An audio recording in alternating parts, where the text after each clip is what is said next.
Welcome to ध्वनिस kitchen. आज मैं Gujarati style crispy मसाला पूरी की रेसिपी शेयर करूंगी। इसे हम तीखी पूरी भी कहते हैं। क्रिस्पी मसाला पूरी बनाने के लिए सबसे पहले हम डो तैयार करेंगे।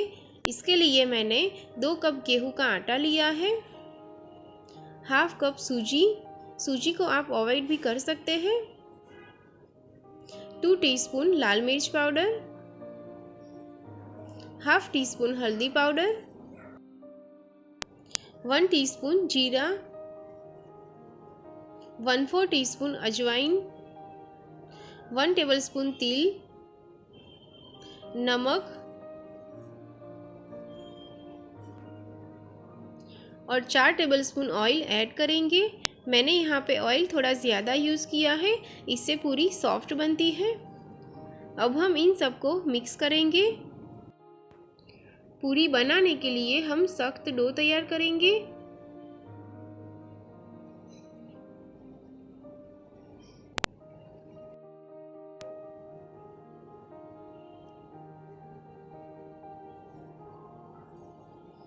तो अब ये डो तैयार है, इसे हम 10 मिनट के लिए साइड में रख देंगे। 10 मिनट के बाद फिर से हम इस डो को अच्छे से मसल लेंगे। अब इसकी छोटी छोटी लोई तैयार करेंगे। आप चाहे इतनी साइज की लोई बना के पूरी बना सकते हैं। हम पहले से ही पूरी के लिए सारी लोई तैयार करेंगे, बाद में पूरी बेल लेंगे। अब बड़ी लोई लेके बड़ी रोटी बना के फिर इसे राउंड शेप में कट करके पूरी बना सकते हैं। अब हम इसे बेल लेंगे।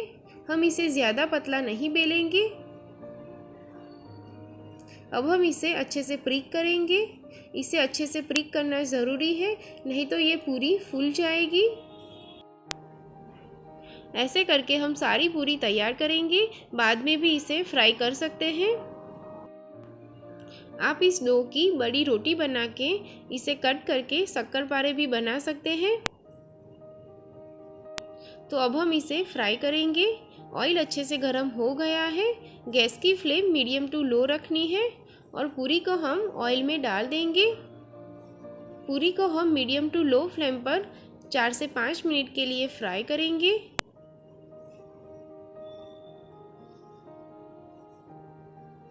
पूरी का थोड़ा सा कलर चेंज हो जाए तब तक हम इसे फ्राई करेंगे। गैस की फ्लेम बहुत ज़्यादा हाई नहीं करनी है, नहीं तो ये पूरी डार्क कलर की हो जाएगी। तो अब ये पूरी फ्राई हो गई है, इसे हम एक प्लेट में निकाल लेंगे। तो ये क्रिस्पी मसाला पूरी तैयार है। इसे आप 1 महीने तक एयरटाइट कंटेनर में स्टोर कर सकते हैं।